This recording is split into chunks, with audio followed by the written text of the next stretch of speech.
昨天他让我订票，他要出差。这一次他要带上我，我实在是害怕在途中会发生点什么。我想来想去也不知道怎么办，我也不知道该去找谁。明白。那郭玉，你今天来的意思是说，你是想在法律上咨询一个意见呢，还是说你希望打官司？我也不知道。我是在京北，也没有个亲朋好友，这种事情也没有办法跟家里人说，所以我想来想去，就来这儿了。郭玉，我是律师，所以作为律师，我只看证据啊。我现在所说的一切呢，就是你刚才所说的那些为前提。如果你说的都是真的，那杨伟达杨先生这种行为，他已经是非常严重的性骚扰了。那如果你手上有充分的证据的话，那他可能涉嫌猥亵罪。可是他对我动手动脚，我没有什么证据啊。那性骚扰这方面，我有他给我发的信息，你能给我看一看吗？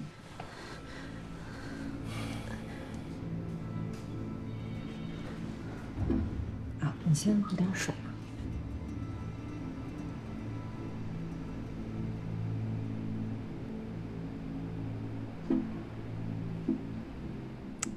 这含义不明确，这可以做各种解释的。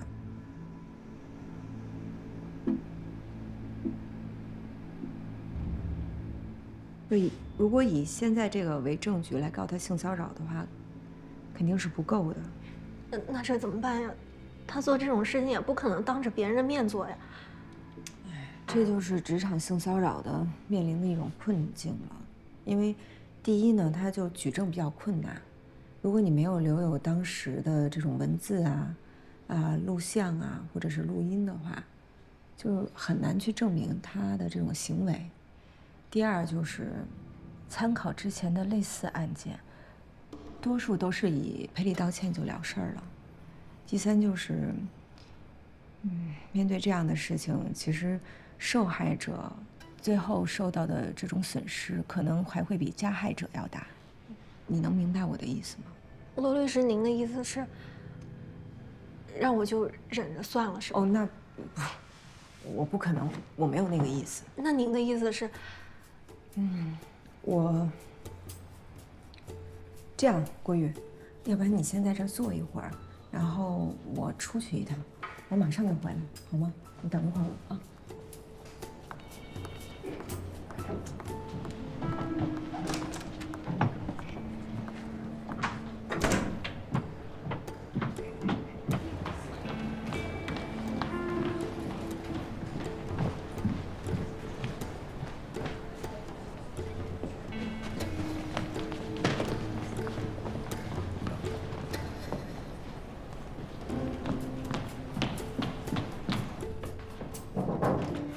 他说啊，你帮我个忙呗。什么事儿？帮我查查，在网上，咱们国家在法律上对制裁性骚扰是怎么规定的？性骚扰啊，不用查，几乎没什么办法。那你也帮我查查，沾边都查，谢了，我急用。哎，是不是有案子？你先帮我查查吧，我在咨询室呢啊。哦，好。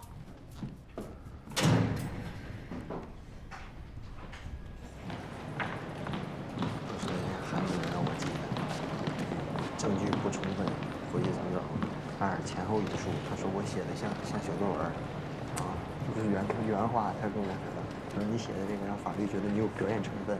哎，田律，秋绿你看见了吗？秋绿好像去档案室了吧？多谢啊。然后让我把这些全部删了。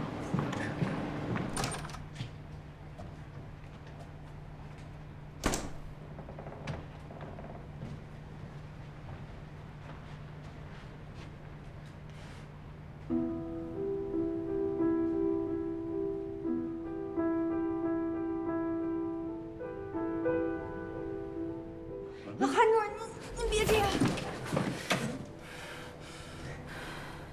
你跟谁说话呢？哈，是觉得自己傍上了。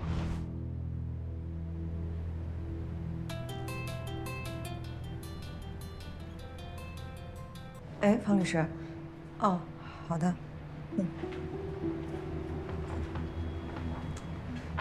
秋雅，那个方律师叫咱们过去一趟。哦。会客室那女孩走了？还没呢，没事儿，你交给我吧。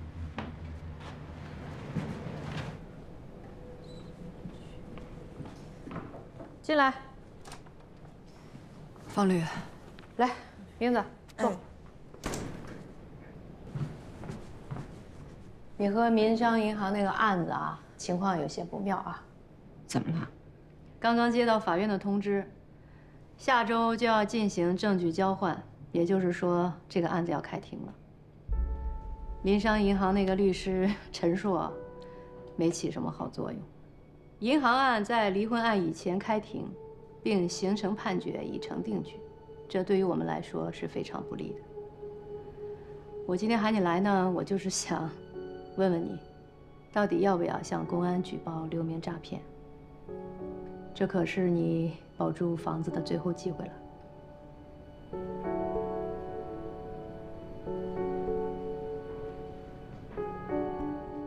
如果报案的话，会有什么样的结果？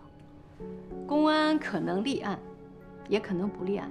但是我觉得呢，这个案子的案值呢不小。刘明贷完款之后，马上就把钱转到了国外，那诈骗的意图非常明显，所以呢，立案的可能性很大。一旦立案呢，刘明就会上公安的网上追逃名单。那他在国外的那个行踪啊，还有住址啊，我们都非常的清楚。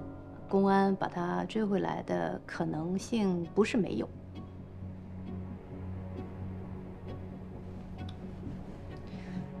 都到这一步了，你对他还抱有幻想啊？不是，我总觉得这里面会有些我不知道的原因，所以在没弄清楚之前，我对他也下不去狠手。哎呀，女人呢？行吧，就这事儿。秋华，一会儿你留下，马上开庭了，咱俩好好准备一下。好。对了，方律，那个我还有一件事情想征求一下您的意见。你说什么事？咨询室刚才来了一个女孩，现在还在呢。她在职场上受到他们老板的性骚扰，然后来咨询法律意见。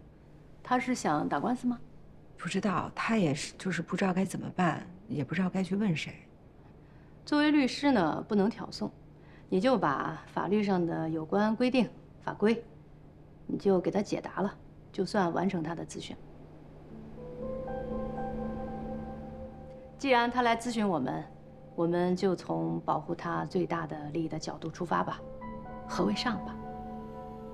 具体怎么说，你自己决定。明白了，那方律，我先过去。行。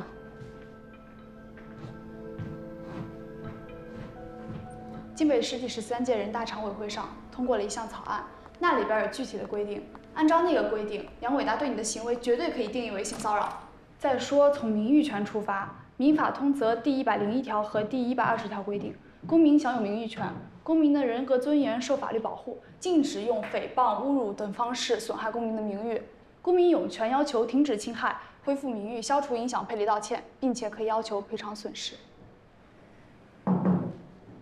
夏律师，出来一下，我有话说。郭玉，你稍等啊。怎么了？你来干嘛呀？不是你叫我帮着查查法律法规吗？行，你呢就接着回去打你的游戏吧啊。不是你这什么话呀？我说的不对吗？我是来解答疑问的呀。现在是我在值班，等轮到你的时候，你可以再来，好吗？啊，谢谢你给我查法律啊。哎，罗英子，我在学校的时候，他们叫我复印机，所有的法律法条只要看一遍，全都印在了这儿。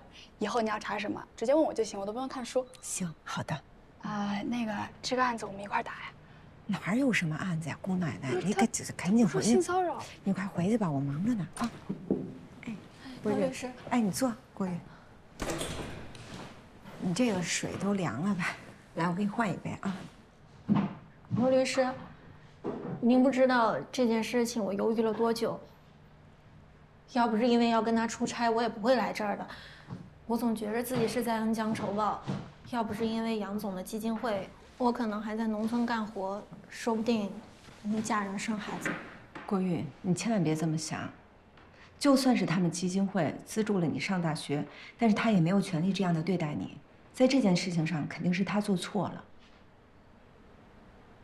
但是郭玉在民事案件的审理中，有一个法律上的术语叫"谁主张谁举证"，意思就是说，如果你想主张他性骚扰了你，你就要拿出证据来。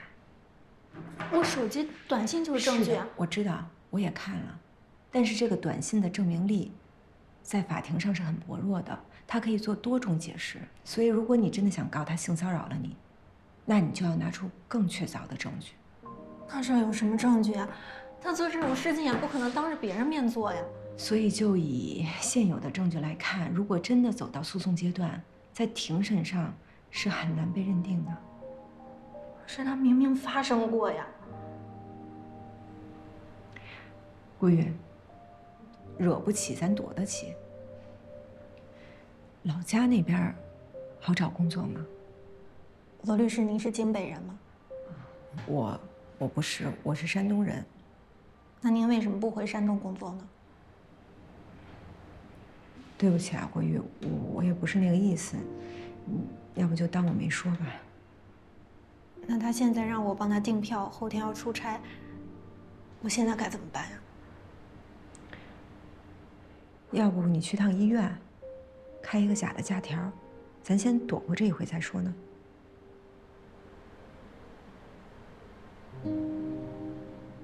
那行吧，谢谢您，罗律师。那我先走，咨询费在哪儿交？哦，别客气了，就当咱们是私人对话吧，这一次就免费了。不用，咨询费我还交得起。那我问问前台吧。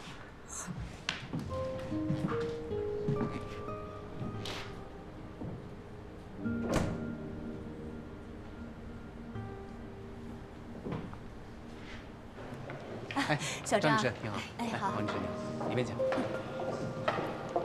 在那边。好的。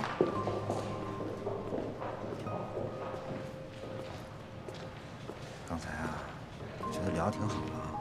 是，就是这价钱有点贵。但是那小张刚才跟我说的，我觉得还挺好的，挺有道理的。是啊。有头有绪的，但是这案子他们能接？那我们要找他们吗？要不咱们再考虑考虑吧。是。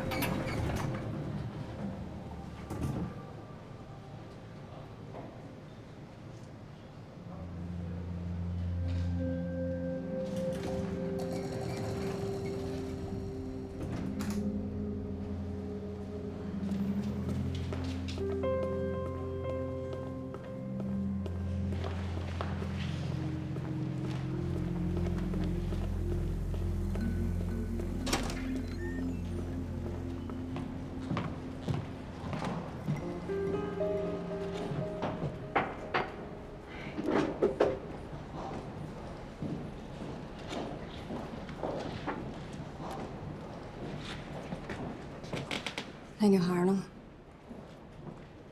走了。你怎么答复她的？能怎么答复呀？也不能劝她打官司，就安慰几句呗。劝她要不就换个工作，实在不行就回老家呗。真是一个好建议，居然劝她回老家。谢谢。不然怎么办？你说他要是继续留在这伟达集团，就逃脱不了被骚扰的命运。要是让他离开，因为这件事儿，你觉得那人能让他在京北找着工作吗？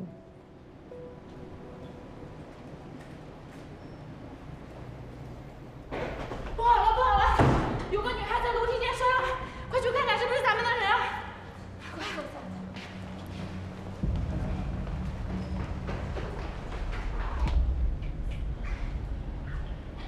罗英子，这案子我一定跟你一起干。大小姐，哪个案子呀？哪案子你介绍给我，我也想挣点钱。不是刚刚那性骚扰案吗？什么就性骚扰呀？人家就是来咨询一下，你不是把那个法律规定也告诉人家了吗？人问完人就走了。不是，他让人骚扰就这么算了？啊，那你说能怎么办？他怎么这么没出息呢？咱们别来何不食肉糜行吗？算了算了，他又不懂事儿。别说了，这事儿就这么着了，大家都散了。邱律师，罗律师，刚才你俩在接待室接待的女孩，她摔倒了。啊？摔哪儿了？不好意思，过一下，过一下。哎呦，郭玉，没事吧？郭玉，没事吧？郭玉还能动吗？不行，我摸一下。不，快叫救护车！不，我没钱。你就不要管了，来，咱们来送医院去。哎，我来。哎呀，下次你就别添乱了。哎呀，喂，120吗？我们这有人摔倒了。你这个片子呀，我看过了，脚踝骨头摔裂了，没什么大事儿，出院观察观察啊。嗯，谢谢您哈。谁是家属来？住院费交一下。护士，我不住院。没事，我来，谢谢您哈。哎，谢谢。罗律师，我真的郭玉，你啊就好好躺着听医生的，先躲过2天再回家。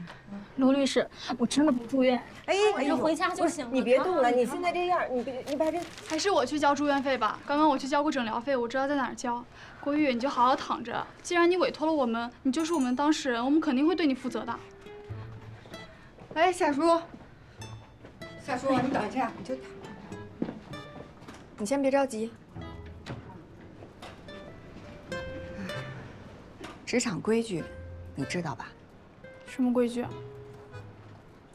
郭玉这边呢，别说现在还不算是个案子，就算将来算是个案子，也是我跟罗律自己的案子，跟你没关系。这个住院费呢，你也别张罗了，我们自己来吧。你快回去吧，这儿有我跟罗律呢啊。秋华，我不是想抢你们的案子，我是想和你们一块儿打。我知道，但是我们暂时不缺人手，现在。那这样吧，郭玉的代理费我出了，你带着我一块儿打吧。玩呢？花钱玩呢？打游戏呢？法院门口有的是打不起的官司，你随便去挑一个就行啊！你快去忙你的吧。要是有什么需要我帮忙的，我随时喊你。啊，忙去吧。哎，拜拜。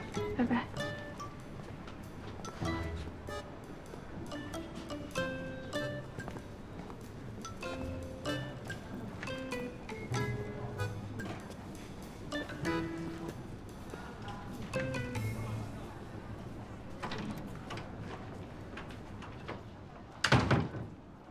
你把他轰走了？啊？你说你非招他干嘛？哎呀，我就是郭玉的事儿一着急，我就说让他帮着查一个法律规定，不是说他是什么法律书附录机吗？没想到把他给勾过来了。这住院费挺贵的，怎么办？能怎么办？咱交去呗。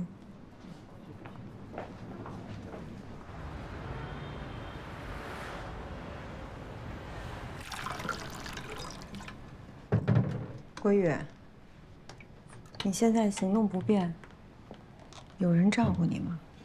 我可以的。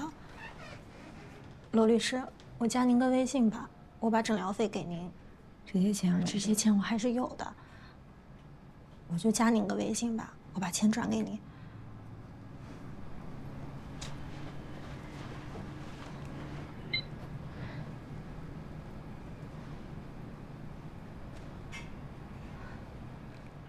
谢谢您啊，罗律师。那我们就先走了。这几天如果有什么需要帮忙的，你给我发微信，别客气。谢谢您。走了。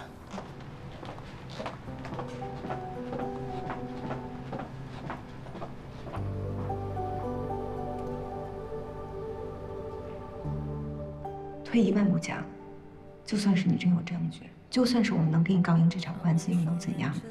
依照现在的法律规定来说，情节最严重的，也就是处5日以上10日以下的拘留和500元以下的罚款。且不说杨伟达能受到这样的处罚，他有多难，就算是真走到那一步了，你有想过自己的未来吗？你做好这样的心理准备了吗？如果真到了那一步，你离开伟达集团，你还能不能找到工作？要体面就是会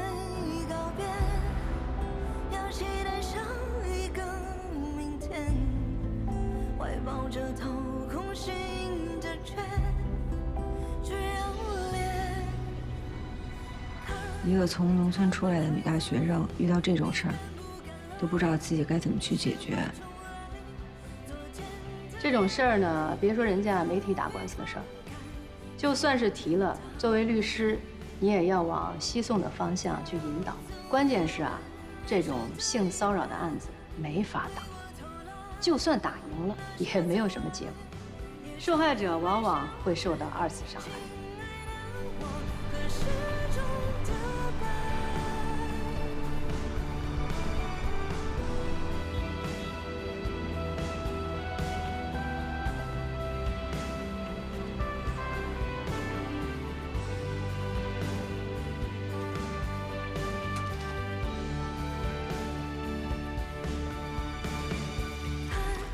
他们还在，你敢不敢爱？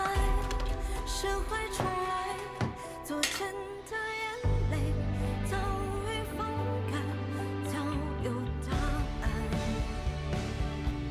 当我走完人生的一半，回过头来，那些阻碍也成为笑谈。亲爱的我和心中的爱，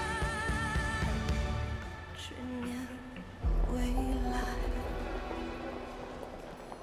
我出去会见当事人，有什么事儿，你给我打电话，好吗？韩主任，先别走。有件事儿我通知您一下，我要单干了，和罗云子搭档。什么？这3个案子我要带走，毕竟都是我做的，您先看一下，有个心理准备。疯了，吃错药了。我一会儿就把卷宗拿走了。你想什么呢？这3个是我最赚钱的案子，你想拿走？谁给你这么大口气？秋啊，以后你的前程包在我身上，你跟了我，我的案子咱们俩一起做，咱们就可以夫唱妇随。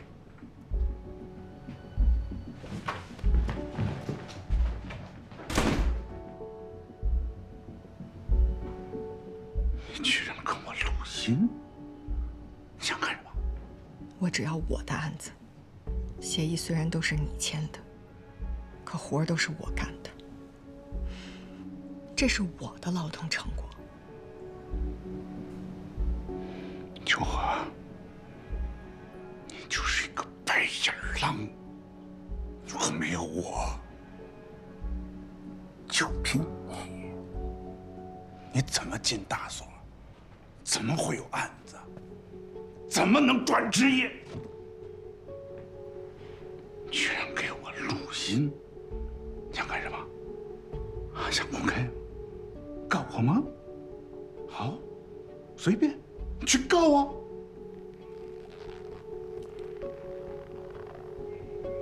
我只想要那3个案子。我跟人家签的代理协议，你怎么拿走？我和罗英子来办，代理费分您30%。做梦！有本事你去告我！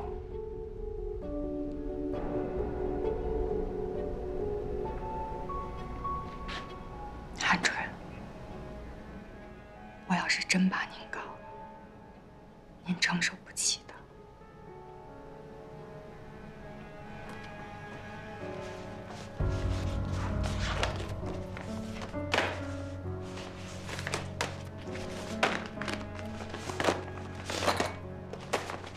这3个案子我就拿走了。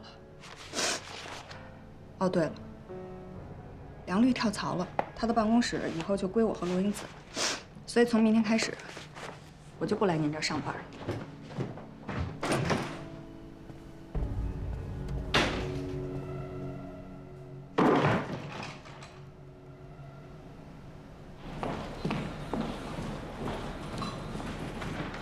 哟，来了。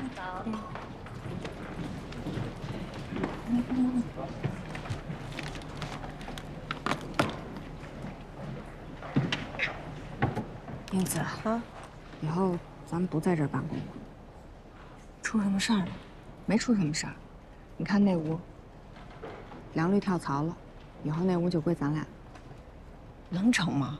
我跟老韩打过招呼，走去看看。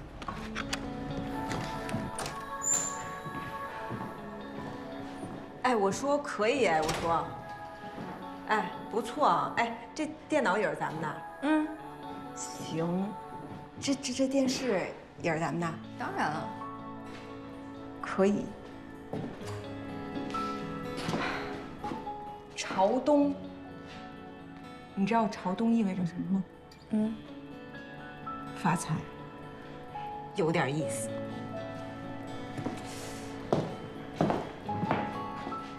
意味着你要跟我单干。这3个案子是我从他那儿拿出来的，每一个案值都在100万上下。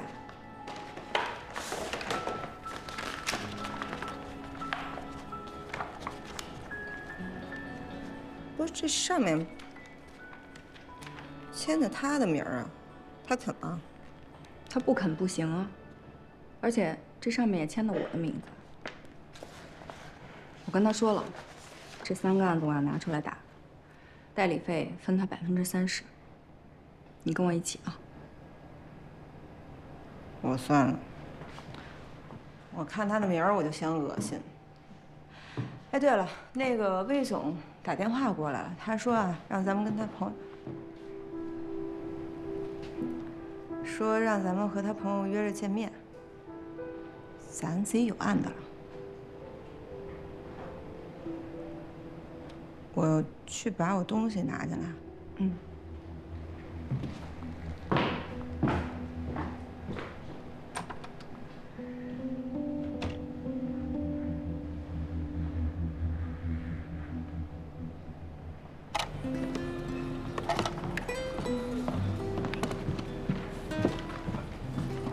怎么了这是？被开除了？说什么呢？人家罗律现在有自己的办公室了，正搬着呢。办公室？嗯，那个。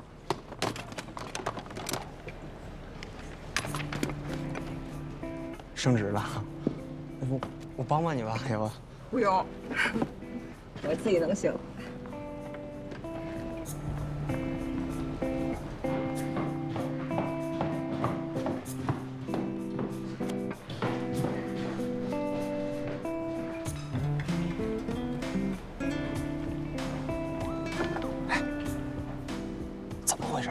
我哪知道啊？你那么好奇，怎么不自己去问主任？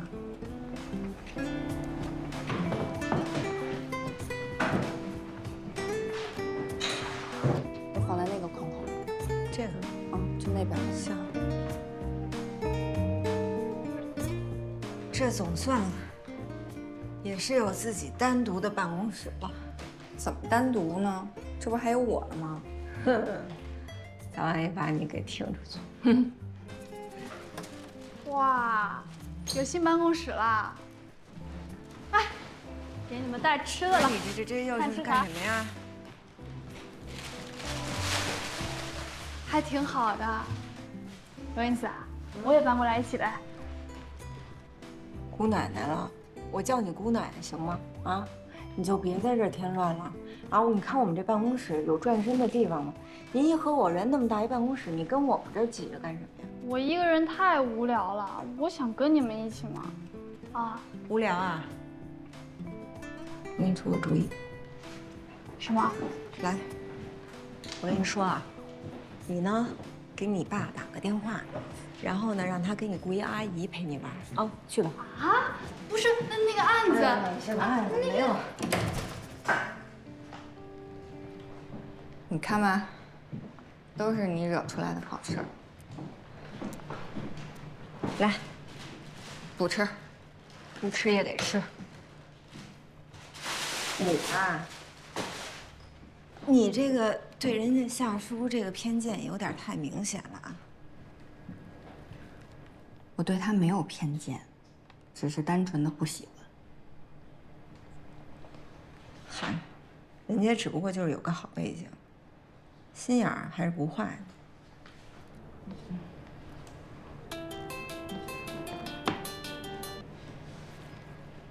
喂，郭玉。啊，怎么样？你脚好点了吗？罗律师，我求您帮我个忙行吗？什么事儿？你说。就是万一我们单位派人去你们那儿问，你们能不能说我是因为老家房屋拆迁的事情去咨询的，可以吗？可你只是来做法律咨询啊，你为什么那么怕人呢？不是，杨总听说我是在你们那儿摔的，好像有点怀疑了。他今天过来，话里话外就打听我是去干什么的。我怕他万一知道了，罗律师，我就求您帮我这个忙吧，我真的不能丢了这份工作。哦，好吧。郭玉怎么了？奇奇怪怪的。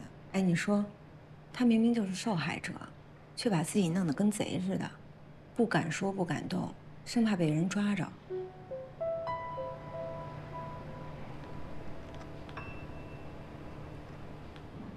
那个，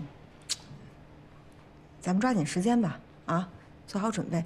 那个魏总啊，约好了，周湘和他那朋友见面，咱们要在这之前做出一套思路来。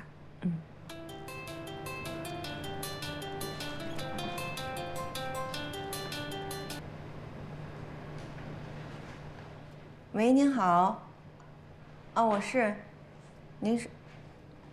啊，郭玉啊。啊，他来过，是咨询房屋拆迁的事儿。您哪位啊？有什么事儿吗？哦，那你们公司对员工还挺关心哈。啊，好的好的，再见。杨伟达公司的人吧？一女的，不聊他们，翻篇了。哎，这个，魏总那朋友董先生。案件的基本情况，我看了，案值也不算少了。要按标的算的话，代理费怎么也得几十万。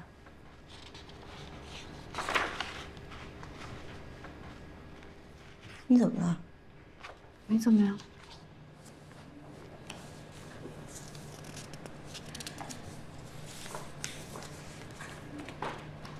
你是不是因为我劝郭玉别打官司？可你明明知道这案子没法打。没有，我什么也没说。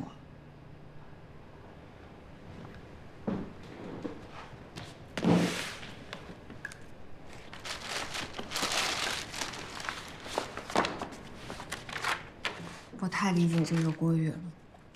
自己被人欺负了，却像做贼一样。可你让他怎么办呢？一个人来到京北打拼，没资源、没背景、没后台。你可能会觉得，来到大城市闯荡的人，人人都没资源、没背景、没后台，可还是不一样的。你被官司缠成这样，你还敢贷款买车，还敢美容。还敢活得这么潇洒从容，换了我，打死也不敢。你知道我们之间差了什么吗？安全感。不管你在外面遭受了什么，不管你落到什么境地，你都知道你是安全的。可我们不行，我们身后还有一大家子人呢。我们得不到任何的支援，身上还背负着那么多人的期待。我们不敢有任何的闪失，一个失手，不光连自己，整个一大家子人都会死无葬身之地的。不管我们在外面遭受了什么，我们都不敢跟他们说。你劝郭玉让他回老家，确实比在这儿能活得更舒服。更简单一些，但难道我们就不配有梦想？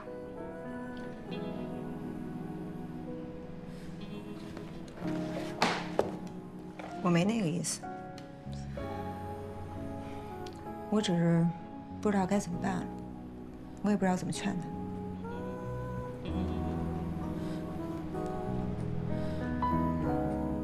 也是，要换我也得这么劝他。我只是说一个很可悲的现实，现实没那么可悲，起码你就没那么可悲。没准有比他还可悲的。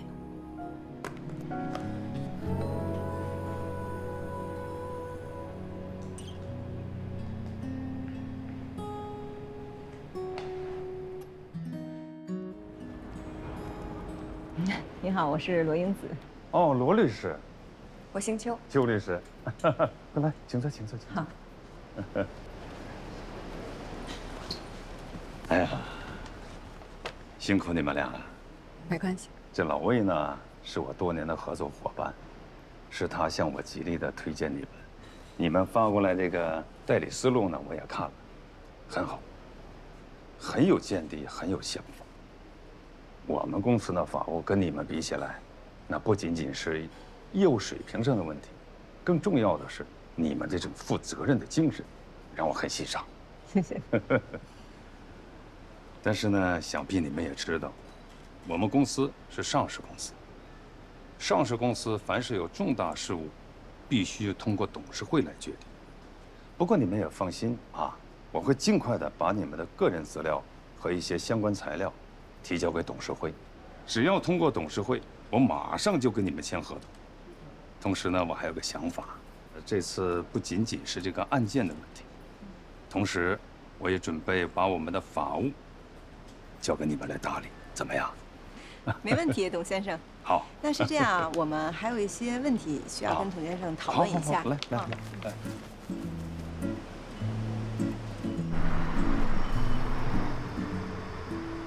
像他们这样的公司，1年的顾问费起码怎么也给几十万吧。有了这几十万，咱俩以后温饱就不成问题了。再接案子，那就是奔着致富的路去了。你抿嘴笑是几个意思啊？我是佩服你，什么时候都能做美梦。为什么我遇到事儿就会往坏处想，而且最后还都应验了？墨菲定律说的就是你这回事儿啊！以后你也做做美梦，会实现的。美梦不是想做就能做的。那怎么，做美梦还得付钱啊？哎，你就不能给自己一点积极的心理暗示吗？别说我了。对了，方律师让我劝劝你，让你考虑一下刑事报案的事儿。如果官司一输再输，他压力也挺大的。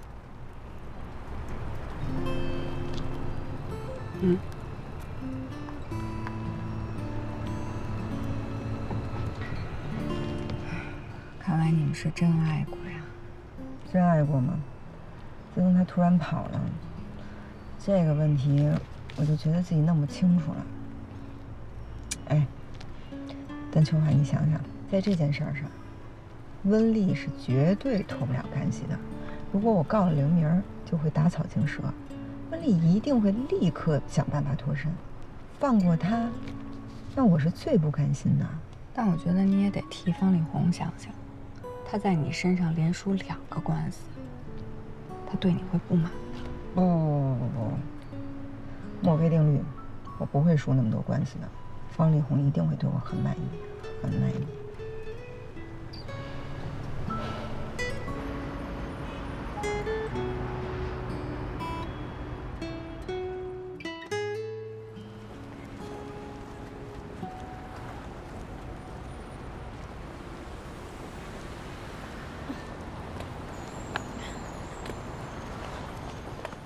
来，把包给我。哎，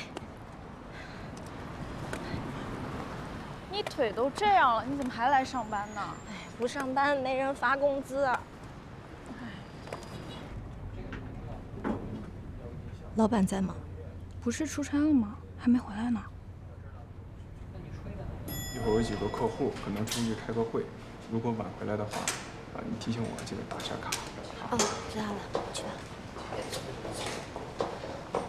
哎，郭玉，田总让你来了，去他办公室一趟。田总找我？他在办公室等你。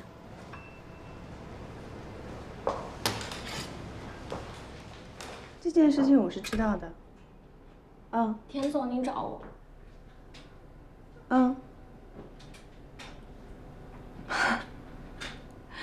对的。嗯。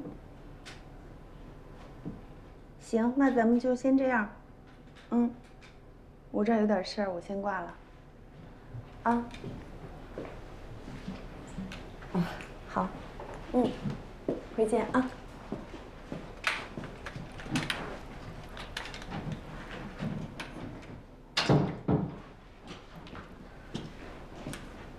对，哎，坐坐坐坐坐。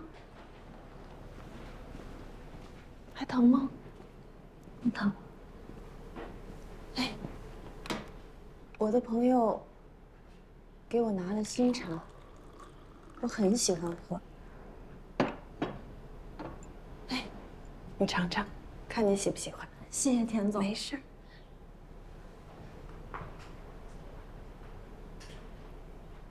怎么会摔了呢？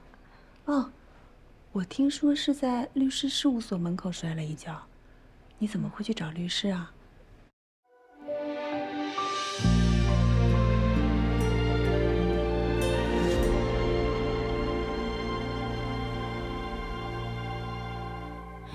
记忆里许多事情用过去，过去，我们多有默契。失去的所有人里，最怀念自己。不痛不惧，用沉默来代替错过的我，没多说一句。曾经我用尽力气，所以不可惜。天生会乐观的人群，总在夜深人静自语，永远相信明天的和结局是我的超能力。